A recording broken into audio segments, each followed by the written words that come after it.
Embrace your dark feminine, the shadow work guide to reclaiming your power, sensuality, and feminine magnetism without apology, by Seraphine Vale. Introduction. If you walk through the streets of Bamberg, Germany today, you will see a town that looks like it belongs in a storybook.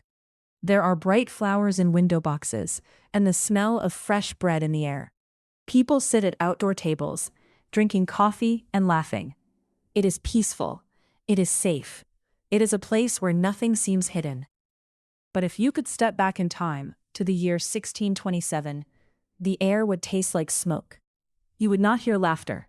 You would hear the sound of heavy boots on stone and the whispers of people who are terrified of their own neighbors. Back then, this same town was the center of a nightmare. Thousands of women were being hunted.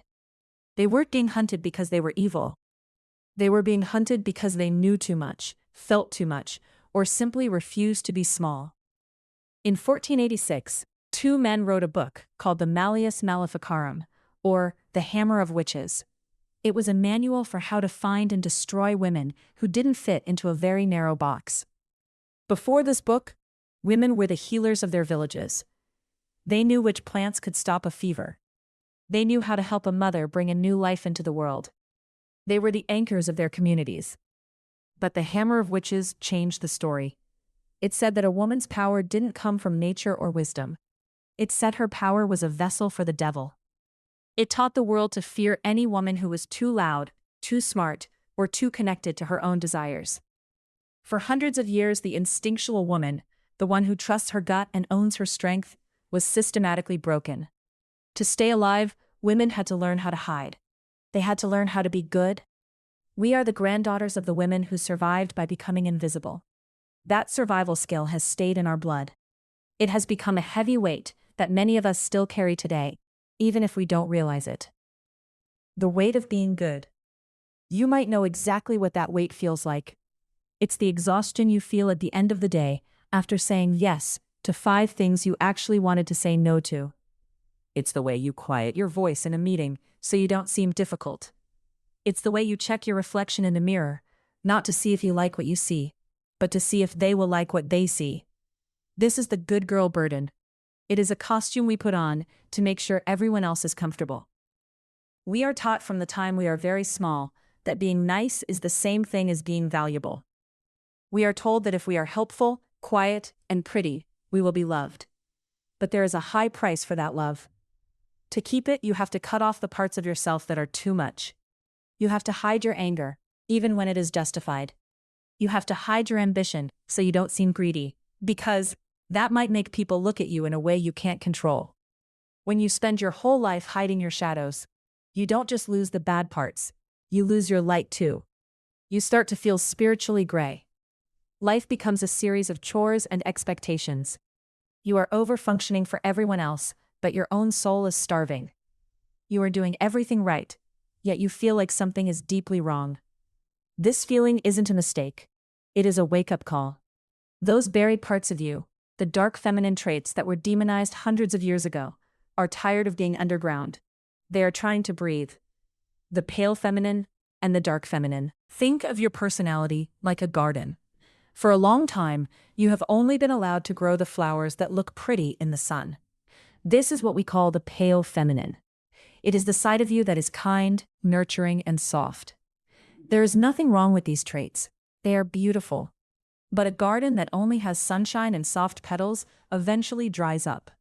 It needs the dark soil. It needs the rain. It needs the roots that grow deep where no one can see them. The dark feminine is that soil. It is the part of you that is raw, honest, and powerful. It is the part that knows how to say no without explaining itself. It is the part that feels a deep connection to your body and your pleasure. It is the part that isn't afraid to be the villain in someone else's story, if it means being the hero in your own. For a long time, society has told us that the dark feminine is dangerous. But the truth is, the dark feminine is only dangerous to people who want to control you. To you, she is your greatest ally. She is the source of your magnetism. When you stop trying to be perfect and start being whole, you change. You move from being invisible to being irresistible. You stop asking for a seat at the table and realize you can build your own house. The long sleep of the 1950s. This struggle to be good didn't end with the witch trials. It just changed its look. Think about the 1950s. We often see pictures of that era with women in perfect dresses and pearls, smiling in their clean kitchens. But behind those smiles, there was a quiet crisis. History calls it the Valium era. Doctors were getting millions of women nerve pills, often called Mother's Little Helper, to stop them from feeling the deep dissatisfaction of their lives. They were told that if they felt bored, angry, or trapped, it was a medical problem. They were told to take a pill and go back to being good. This was another way of burying the dark feminine. It was the medicalization of female power. Instead of letting women use their frustration to change the world, they were told to numb it. Many of us are still doing this today, though we might use social media, shopping, or overworking instead of pills. We are trying to quiet the voice inside that says, I want more than this. The choice of the queen. There is an old story from Greece about a girl named Persephone. In the old versions of the story, people said she was kidnapped and taken to the underworld. They painted her as a victim who was lost in the dark. But there is another way to look at that story. Some believe Persephone didn't go to the underworld because she was forced. She went because she was tired of being the perfect daughter in the fields of flowers. She went because she knew that to become a queen, she had to understand the shadows. She had to eat the pomegranate seed, the symbol of her own desire, and claim her throne in the dark. She didn't stop being the goddess of spring. She just became the goddess of the underworld too. She became whole. This book is your invitation to do the same. You are not going into your darkness to get lost. You are going there to find your crown. Meet Elena. Elena Vance is a woman who knows a lot about flowers and very little about crowns. At 34 years old, Elena lives in a very clean, very quiet apartment in Seattle. She works as a senior marketing manager for a tech firm that builds apps. Elena is the person everyone goes to when they need something done. She is organized, she is kind, she never misses a deadline. A few months ago, Elena sat in her boss's office for her annual review. Her boss, a man who always seems to be looking at his watch, told her she was doing great work. He told her she was invaluable to the team. Then, he leaned back and said, "But Elena, if you want to move up to the director level, you need more executive presence. You're a bit too quiet. You're too nice." Elena felt like she had been slapped. She had spent 10 years trying to be the nice girl because she thought that was the secret to success. She had stayed late, smoothed over every conflict, and never complained. And now, the very thing she thought was her strength was being used against her. That night, Elena went home and looked in her bathroom mirror. She began her 10-step skincare routine just like she did every night. But halfway through, she stopped. She looked at her reflection, the perfect hair, the tired eyes, the neutral expression. She realized she didn't know who she was when she wasn't being helpful. She was divorced, she was lonely, and she felt like a ghost in her own life. She looked out the window and saw a crow sitting on a branch. It looked wild and free. It didn't care if anyone thought it was nice. Elena felt a strange, sharp pain in her chest. It was envy. She wanted to feel the way that bird looked. Elena is at a breaking point. Her old strategy of being the good girl has failed her. She is ready to try something else, even if it scares her. We are going to follow Elena as she learns how to stop being a ghost and starts being a powerhouse. The transformation. By the time you reach the end of this book, you will not be the same person you are today. You are going to learn how to do shadow work, which is the process of finding the gold hidden in the parts of yourself you've been told to hide. You will learn how to set unshakable boundaries. You will stop leaking your energy to energy vampires who take but never give. You will reclaim your authentic sensuality. You will learn to feel at home in your body, not as an object for others to look at, but as a source of your own power. You will transform negative emotions like anger and jealousy. You will stop being afraid of these feelings and start using them as fuel for your creativity and your goals. You will develop a magnetic presence. You won't have to shout to be heard. You will have a velvet roar, a quiet, grounded confidence that people can feel the moment you walk into a room. This isn't about becoming a bad person. It's about becoming a real person. It's about ending the war between your light and your shadow so you can finally be at peace. The path ahead. To help us on this journey, we are going to look at the lives of women who refuse to stay in the box. We will look at Lilith, the ancient figure who chose the wilderness over a life where she had to be less than she was. She will show us how to reclaim our sovereignty.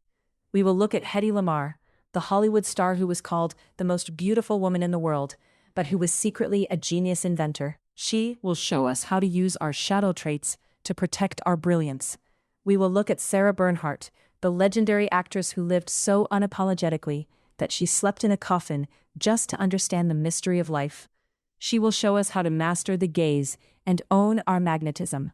This journey requires courage. It requires you to be honest about what you want and what you've been hiding. It might feel uncomfortable at times, like a snake shedding its skin. But remember that the snake only sheds its skin so it can grow. The good girl is a mask you were given to wear. It's time to take it off and see the face of the queen underneath. Chapter 1: 3 Pillars of the Dark Feminine. In 1900 BC, Queen Inanna sat on a throne made of blue lapis lazuli. To any person walking through the streets of ancient Sumer, she was the picture of a perfect woman. She was the queen of heaven. She wore a crown that touched the clouds and a beaded necklace that sparkled like 1,000 stars. She had more power, more beauty, and more praise than anyone in the world. People bowed when she passed. They sang songs about her grace. On the outside, her life looked like a dream of gold and silk. But inside, Inanna was starving. The gold felt heavy. The praise felt empty. She looked at the horizon and saw the great below, a place of shadows and dust where her sister Ereshkigal ruled. Inanna knew that as long as she stayed in her bright palace, she was only half alive. She was the pale feminine, the version of a woman that everyone liked, the one who followed the rules of the sky. To become whole, she had to leave the garden. She had to meet her own darkness. Inanna began a journey that would change the way we understand power forever. She didn't go to the underworld to fight a war or to save a husband. She went to reclaim the parts of herself she had buried to stay perfect. This journey shows us the 3 pillars of the dark feminine. These are not tools for being bad or evil. They are the 3 legs of the stool that hold up a woman who can no longer be broken. The first pillar, sovereignty. As Inanna approached the first gate of the underworld, the guard stopped her. He told her she could only pass if she gave up her crown. At the second gate, she had to give up her royal scepter. At the third, her necklace. By the time she reached the 7th gate, she was standing naked and shivering. She had nothing left of her old identity. This was the birth of sovereignty. Sovereignty is the radical choice to belong to yourself before you belong to anyone else. It is the end of the permission era. Most of us spend our lives asking for a hall pass. We ask if we are allowed to be angry. We ask if we are allowed to want more money. We ask if it is okay to leave a relationship that makes us feel small. A sovereign woman does not ask. She decides. This brings us to the story of Lilith. Long before history books were written, ancient stories told of the first woman, Lilith, who lived in the Garden of Eden. In these tales, she wasn't made from a rib. She was made from the same dust as the first man. When she was told she had to lie beneath him and follow his lead, she didn't argue. She didn't try to fix him. She simply said, no. Lilith chose the wilderness over a comfortable prison. She left the garden and went to the Red Sea, a place of heat and wind. The world called her a demon for this. They turned her name into a ghost story to scare children. Status was just the world's way of reacting to a woman who couldn't be controlled. She owned her own breath. She owned her own no. In your life, sovereignty looks like setting a boundary and not explaining it. When you explain a boundary, you are actually asking for permission to have it. You are saying, I'm saying no, but here are 5 reasons why, so please don't be mad at me. A dark feminine woman says, I can't do that, and lets the silence sit in the room like a heavy velvet curtain. She is the queen of her own house, even if that house is just the space inside her skin. The second pillar, sensuality. In the modern world, we are taught that our bodies are projects. We are told to fix them, paint them, starve them, or hide them. We look in the mirror and see a list of chores. This is the opposite of the second pillar, sensuality. True sensuality has nothing to do with how you look to a man or a camera. It is about how the world feels to you. It is the body as a radar. When Inanna was stripped of her clothes, she began to feel the cold air of the underworld. She felt the grit of the dirt under her feet. For the first time, she wasn't a shining queen to be looked at. She was a living being who felt things deeply. In the mid-1800s, a group of women known as the Bloomerites decided they were tired of the pale feminine dress code. At the time, women were forced to wear corsets that crushed their ribs and heavy skirts that dragged in the mud. These clothes were designed to make women look like fragile dolls. They were decorations, not people. Elizabeth Smith Miller and Amelia Bloomer began wearing Turkish trousers, loose pants gathered at the ankle, under a short skirt. The public was horrified. Men laughed at them in the streets. Newspapers called them unnatural. Why? Because a woman in pants could move. She could run. She could climb a carriage without help. She could feel her own strength. The Bloomerites weren't trying to be sexy. They were trying to be sensual. They wanted to reclaim the right to occupy their own bodies without being squeezed into a shape that made them faint. When you embrace the sensuality pillar, you stop treating your body like a billboard and start treating it like a compass. You notice how your stomach tightens when someone lies to you. You notice how your skin hums when you are in a place that feels safe. You use pleasure as fuel. Most good girls are taught that pleasure is a reward for finishing all their work. The dark feminine knows that pleasure is a human right. It is the spark that keeps her magnetism alive. Without it, she becomes a spiritually gray robot. The third pillar, shadow integration. The final gate Inanna passed through led her to her sister, Ereshkigal. Ereshkigal was not kind. She was the queen of death, and she represented everything Inanna had tried to hide: grief, rage, jealousy, and the ugly side of being human. Ereshkigal killed Inanna and hung her body on a meat hook.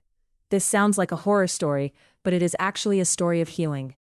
To become whole, the good girl, Inanna, must die, so that the whole woman can be born. You cannot have the light of the sun without the shadow it casts on the ground. Shadow integration is the act of looking at the parts of yourself that you were told were too much and bringing them home. Think about the traits you hide. Maybe you were told you were too loud. Maybe you were told you were too ambitious or greedy. You pushed those traits into a basement and locked the door. But those traits don't disappear. They stay in the dark and turn into monsters. Your loudness turns into a voice that snaps at your children, turns into a bitter jealousy of your friends. Shadow integration is going down into that basement with a flashlight and saying, "I see you. You belong to me." When Inanna was finally reborn and left the underworld, she wasn't just the queen of heaven anymore. She was the queen of heaven and earth. She was the queen of life and death. She was complete. She didn't fear the dark anymore, because she was the dark too. Elena's first step. Elena Vance sat on the floor of her minimalist apartment in Seattle. The room was perfect. The walls were a soft gray, the furniture was expensive, and there wasn't a single dish in the sink. From the outside, Elena looked like she had conquered her life. She was a senior marketing manager. She was the reliable one. She was the woman who never forgot a birthday and never raised her voice. But as she looked at her reflection in the darkened window, she felt like a ghost. She was 34 years old, and she couldn't remember the last time she had felt a real spark of joy. She was exhausted from being nice. She opened a new notebook. It was a shadow journal, something she had read about, but had been too scared to try. Her hand shook as she put the pen to the paper. "Write the things you hate about your nice self," the prompt suggested. Elena thought about her office. She thought about how she smiled when her boss gave her more work at 5 p.m. on a Friday. She thought about how she told her ex-husband, "It's okay," when he forgot to pay his share of the bills. She wrote, "I hate that I am a doormat. I hate that I pretend I don't want power. I hate that I am afraid of being called a bitch." Then, she did something even scarier. She wrote down what she actually wanted. "I want to be difficult. I want to be the person who says no and doesn't care if the room goes cold. I want to be felt when I walk into a meeting, not just seen." As she wrote those words, she felt a strange heat in her chest. It wasn't the safe warmth of a cup of tea. It was the heat of a fire that had been smothered for a long time. For the first time in years, Elena wasn't performing for an audience. She was standing at the first gate. She was ready to take off the crown of the good girl and see what was underneath. The serpent in the garden. In many stories, a serpent appears when a woman is about to change her life. We are taught to fear the snake. We are told the snake is a liar. But if you look closer, the serpent is often the only one telling the truth. The serpent represents the itch to know more. It is the part of you that whispers, "There is a whole world outside this fence. Don't you want to see it?" The serpent is the symbol of your own wisdom. It lives at the base of your spine, and it knows that you were not meant to be a decoration. It knows that your anger is a protective wall. It knows that your sensuality is a bridge to the world.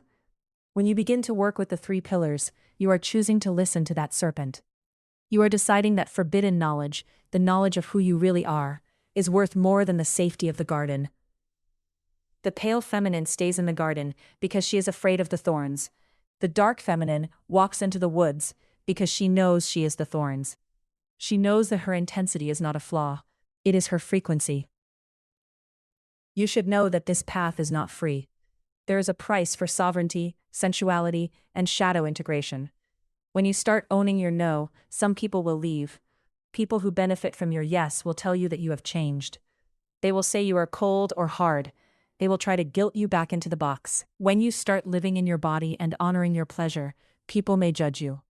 They will call you vain or distracted. They will be uncomfortable with your glow because it reminds them of how dim their own lives have become. When you integrate your shadow, you will have to face the parts of yourself that aren't pretty. You will have to admit that you have been manipulative to get what you want, or that you have been nice as a way to control how people see you. You will have to look at your own rage without flinching. But the alternative is much worse. The alternative is staying like Inanna was at the beginning of the story, a queen on a throne who feels like a hollow shell. The alternative is spiritually gray living. It is a life where you do everything right, but you feel nothing. You become a person who is easy to manage, but impossible to remember. The dark feminine is the part of you that refuses to be forgotten. She is the part of you that wants to roar. She is the part of you that knows you are a daughter of the earth, not just a product of a social media feed. The challenge: take a moment and look at your own life. Look at the throne you have built for yourself. Are you staying in your palace because you love it? Or because you are afraid of the guard at the gate? Are you wearing your good girl mask because it fits? Or because you have forgotten how to take it off? The 3 pillars are not just ideas. They are actions. Sovereignty: where in your life are you currently asking for permission when you should be taking charge? Sensuality: when was the last time you made a choice based purely on how it felt to your body rather than how it looked to others? Shadow integration: what is the one trait you are most afraid of people finding out about you? What would happen if you stopped hiding it and started using it as a tool? The woods are dark, but they are full of life. The underworld is deep, but it is where the gold is buried. Like Inanna, you have a choice. You can stay in the bright, thin air of the pale feminine, or you can descend. You can strip away the layers that were never yours and find the woman who has been waiting for you in the shadows. She is not a monster. She is not a ghost. She is you. Unapologetic, magnetic, and completely whole. Are you ready to meet her? Chapter 2. Why do we fear our own power? In 1862, every person in Paris knew exactly what a good woman looked like. She was supposed to be a quiet shadow. She was a mirror that made the men around her look bigger and brighter. If she had opinions, she kept them under her breath. If she had anger, she hid it behind a lace fan. The world was built on a simple rule: a woman's safety depended on her being liked. To be disliked was to be cast out into the cold. Then there was Sarah Bernhardt. Sarah was a young actress at the most famous theater in France, the Comédie Française. She was thin, she had wild hair, and she didn't follow the rules. One night, a senior actress, a woman with a lot of power, was mean to Sarah's younger sister. Most people would have stayed quiet. They would have swallowed their anger to keep their jobs. But Sarah didn't have a quiet setting. She walked up to the famous woman and slapped her right across the face. The theater world stopped breathing. This wasn't just a fight. It was a crime against the social order. The managers of the theater told Sarah she had to apologize. They told her that if she didn't say she was sorry, her career was over.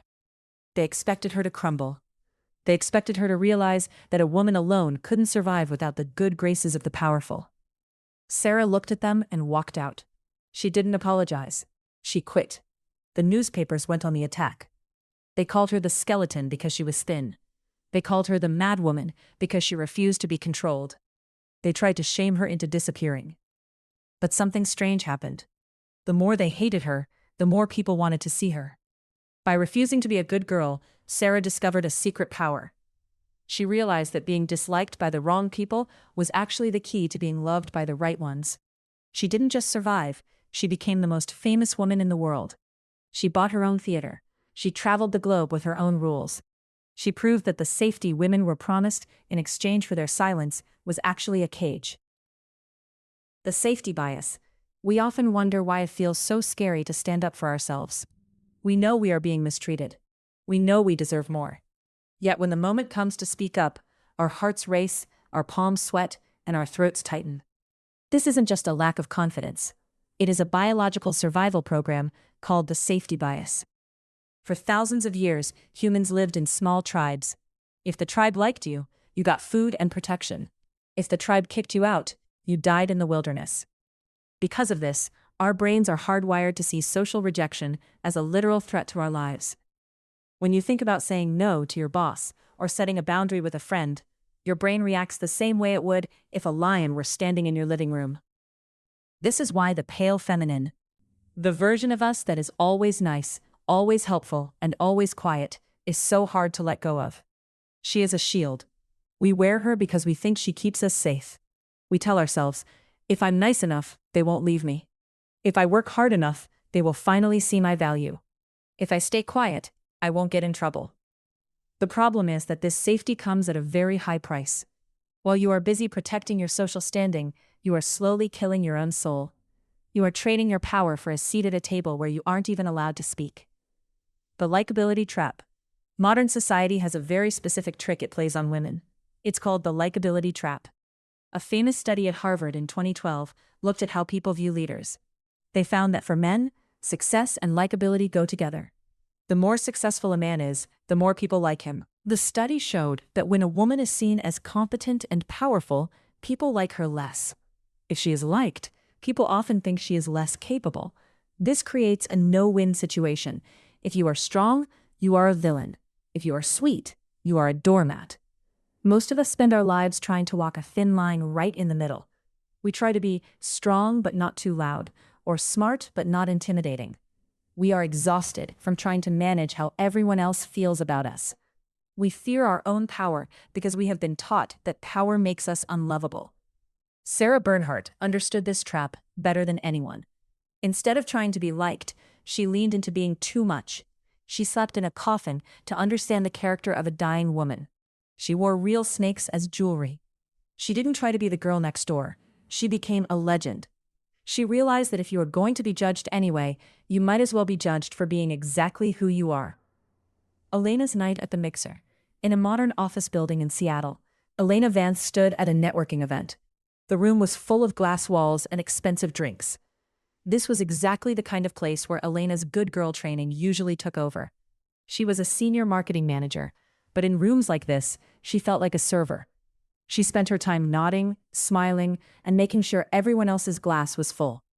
A male colleague named Mark was holding court in the center of a small circle.